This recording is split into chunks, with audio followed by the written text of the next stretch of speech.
What's up, everybody? This is Pat with Little League Dads.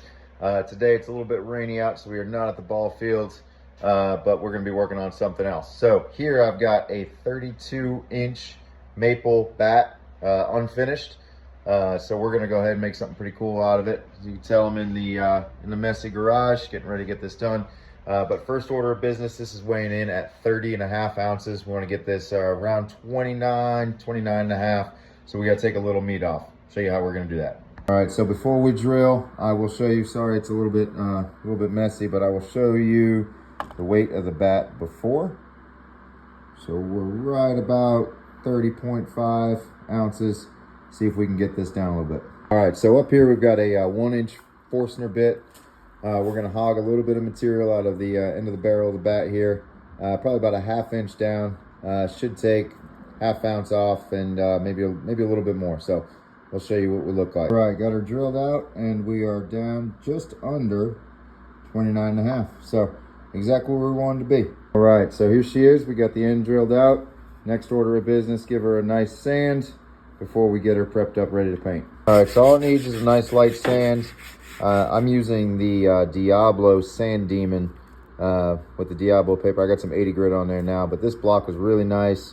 It's got a harder foam block on this side and then softer foam, so it's gonna get around those contours, if you could see there, so that you're not flattening out the bat in any areas. But just nice light sand, gonna go up through 80 grit, 120, and then 220, and then we'll hit the next step.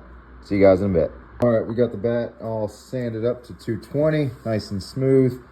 Very important next step, spray it down with some alcohol, get her cleaned up, tag it off. These I got off Amazon, super cheap, but they do a great job cleaning up before we get the final paint job and finish on there. So if you are not familiar, there is a thing called water pop. So water pop is when you're sanding something down, sanding some wood down, and you spray it with water or alcohol. What it does is it'll actually raise that grain back up just a little bit. So you can, if it's not super important to have a nice smooth finish, you can leave it as is and proceed. Or if you want that, really hit it one more time with that same grit that you finished up with once it's dry, and it'll be nice and smooth. But with these tack rags, what's really important, especially if you're going to be painting anything or putting any sort of finish on, is the wax and silicone free. So if you're using some of the tack rags that have some wax or silicone in it, your finish will actually repel against that silicone. So you will not get a good coverage over whatever your final piece is. But I'm going to hit this one more time with some 220 just to get it nice and smoothed up, and then we'll hit it with the tack rag. This next step 100% is not necessary, is not needed, or required rather, but I think it gives a really, really good finish. Maple's usually not as bad with it, but this shellac, what this does is it fills any of those open grains. So something, if you're doing, say, like an ash bat or anything like that that's really open grain, I would definitely recommend the shellac. But for all my woodworking projects, I do a coat or two of shellac just to get everything closed up, sealed up. Makes for a really nice finish. So I'll put 2 coats onto this. This stuff dries super fast. Basically, as soon as you spray it on, you can go ahead and hit it with some 600 grit sandpaper just to smooth things out. Go with another coat and you should be good to go. So here we go. All right, so 2 coats of shellac done. I like to sand with 600 grit or something similar. This is a 30 micron sanding disc from 3M. These are outstanding. I love these. I love these on the orbital or by hand.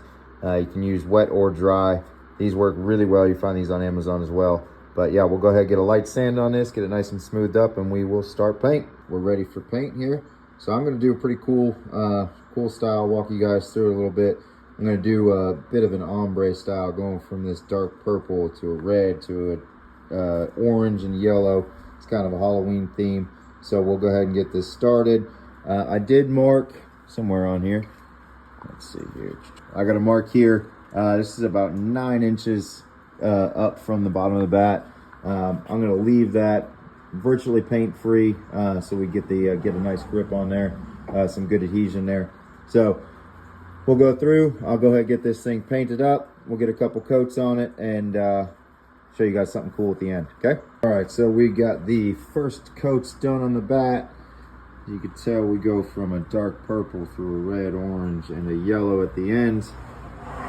We've got black knob, but wait, we are not done. we still got a really cool step ahead of us. So if you like it, you like what you're seeing, stick around, and we'll have some cool stuff left ahead. All right, so while this is drying, I just want to take an opportunity to thank our sponsors for the page. Absolutely nobody. So if you know any sponsor, anybody looking out to sponsor a channel, give us a shout. All right, so now that the bat has dried, we're gonna go over it with a top coat of black. So before we do that, we have one more step that we need to take, and it is the secret ingredient, if you will. A little bit of dish soap. What we're gonna do is we're gonna drizzle the dish soap on top, spray it over with some black, wash that dish soap off, and yeah. So I do not have a fancy tripod, so I won't be able to show you the step, but we'll just drizzle it on the bat, spray it over with some black, and then I will show you the what we look like afterwards. All right, see you in a bit. So here's what we look like as we are drying. Trust the process. And then here is what you look like after. Man, that's cool. All right, so now that we've given it a little while to dry, go ahead and put a protective lacquer coat over the top of it. I'm going with the gloss coat. Put a couple coats of this on, and should be ready to roll. Alrighty, so now that I've got a couple of coats of the lacquer on, these coats, you want to put these on in light coats. There's no need to rush this process here. So I'm going to set this overnight. I've got 3 or 4 coats on now. I'll give it a light sand tomorrow, and then one last coat, and this bad boy's done. Ready for Connor to go hit some dingers with.